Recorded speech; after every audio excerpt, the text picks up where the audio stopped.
ఎలా అనిపిస్తుంది సార్? ఫస్ట్‌లో అసలు మీరు ఎలాంటి కెమెరాలు యూజ్ చేసేవాళ్ళు? అంటే ఇప్పుడంటే సెల్ ఫోన్లు వచ్చాయి. ప్రతి ఒక్కళ్ళ చేతిలో ఒక కెమెరా అయితే ఉంటుంది. కానీ ఆ రోజుల్లో ఫోటో దిగాలంటే కూడా చాలా ఎక్సైటింగ్ ఉండేది. సో ఫోటోగ్రాఫర్ ఎప్పుడు వస్తారా? మన ఫోటోలు ఎప్పుడు తీస్తారా? మళ్ళీ ఆ ఫోటోస్ మన ఇంటికి ఎప్పుడు వస్తాయని చెప్పి కూడా చాలా ఆతృతగా ఎదురు చూసేవాళ్ళు ఆ రోజుల్లో. సో ఒకసారి జ్ఞాపకాలు గుర్తు చేసుకుంటే ఏమనిపిస్తుంది మీకు? వాస్తవానికి చెప్పాలంటే చాలా ఎన్నో మధురానుభూతుల్ని వెనక్కి తీసుకెళ్ళి మరీ గుర్తు చేసేది ఒక ఫోటో మాత్రమే. ఒక ఫోటో చూసినప్పుడు మనం ఓ 10 సంవత్సరాల క్రిందటే అవ్వచ్చు, 20 సంవత్సరాల క్రిందటే అవ్వచ్చు, 30 సంవత్సరాల క్రిందటే అవ్వచ్చు, 100 సంవత్సరాల క్రిందటే అవ్వచ్చు.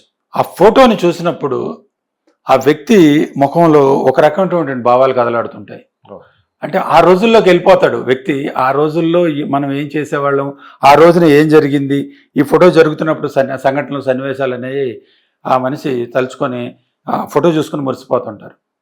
అది కేవలం ఏంటంటే ఒక ఫోటోకు మాత్రమే అది ఆ జ్ఞాపకాలని తిరిగి మళ్ళీ తీసుకెళ్ళడానికి సాధ్యపడుతుంది. ఎలా అంటే సైంటిఫిక్గా చెప్పాలంటే టైం మిషన్ అనో ఇంకోటో దాంట్లో వెళ్ళి మనం వెనక్కి వెళ్ళి కాలాన్ని చూడొచ్చు అని కొన్ని మూవీస్లో బాలకృష్ణ గారి ఆదిత్య 369 మూవీలో మనం చూసాం.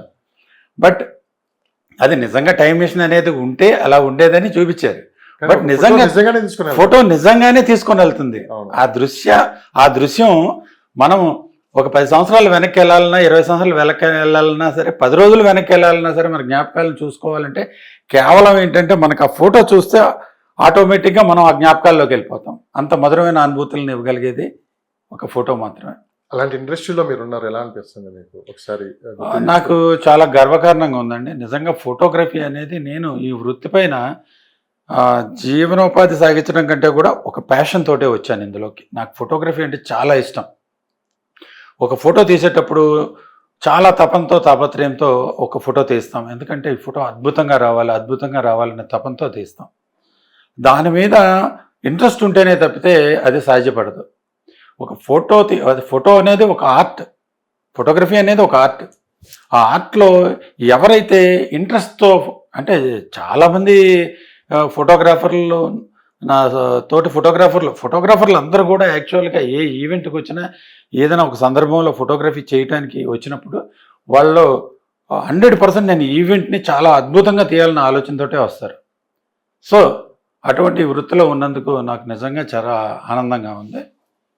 సో అసలుకి మీరు ఏం చదువుకున్నారు? అసలుకి ఈ ఫోటోగ్రఫీ వైపు రావడానికి ఎవరు కారణం? నేను 10th క్లాస్ అయిపోయిన తర్వాత మా బావగారు ఇచ్చాపురం చిట్టిబాబు గారు అని చెప్పి ఆయన దగ్గర వర్క్ నేర్చుకోవడం జరిగింది.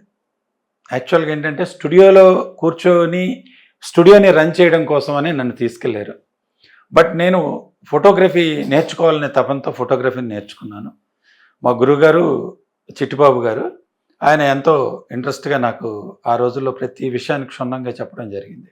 ఈ సందర్భంగా ఆయనకి నేను కృతజ్ఞతలు తెలియజేసుకుంటున్నాను. నేను ఈ రోజున ఈ స్టేజ్లో ఉన్నానన్నా సరే, ఒక ఫోటోగ్రాఫర్గా 30 సంవత్సరాల కెరియర్ సాగించానన్నా సరే, అది ఆయన పెట్టిన భిక్షగానే నేను భావిస్తాను. చదువుని పెద్దగా కొనసాగించలేకపోయాను. 10వ తరగతి వరకు అయితే రెగ్యులర్గా చదువుకున్నాను. 10వ తరగతి తర్వాత ఫోటోగ్రఫీలోకి వచ్చాను. మరి ఫోటోగ్రఫీ నేర్చుకుంటూ నేను చదువుకోవడం అనేది సాధ్యపడేది కాదు. ఎందుకంటే కాలేజీకి రెగ్యులర్గా వెళ్ళాలి, ఇంటర్మీడియట్లో డిగ్రీ చేయాలన్నా సరే రెగ్యులర్గా వెళ్ళాలి. సో నేను అలాగా కొంతకాలం చదువును డిస్కంటిన్యూ చేసిన తర్వాత నేను ఫోటోగ్రఫీ చేస్తున్న డేస్లో దీనికి చదువు కూడా అవసరం అని చెప్పి ఇంటర్మీడియట్ ప్రైవేట్గా చేశాను. తర్వాత డిగ్రీని కూడా ప్రైవేట్గా చేశాను. బట్ ఫస్ట్ ఇయర్ కొన్ని సబ్జెక్ట్స్ ఉండిపోయి, సెకండ్ ఇయర్ కొన్ని సబ్జెక్ట్స్ ఉండిపోయి, ఫైనల్గా ఏంటంటే నేను గ్రాడ్యుయేషన్ కంప్లీట్ చేయలేకపోయాను. నా ప్రొఫెషన్ నేను తీసే ప్రొఫెషన్లో బిజీగా ఉండటం వల్ల అయితే మరి ఇంకా వేరే కారణాల వల్ల కానీ నేను ఎడ్యుకేషన్ కొనసాగించలేకపోయాను. ఏది ఏమైనా సరే డిగ్రీ డిస్కంటిన్యూ.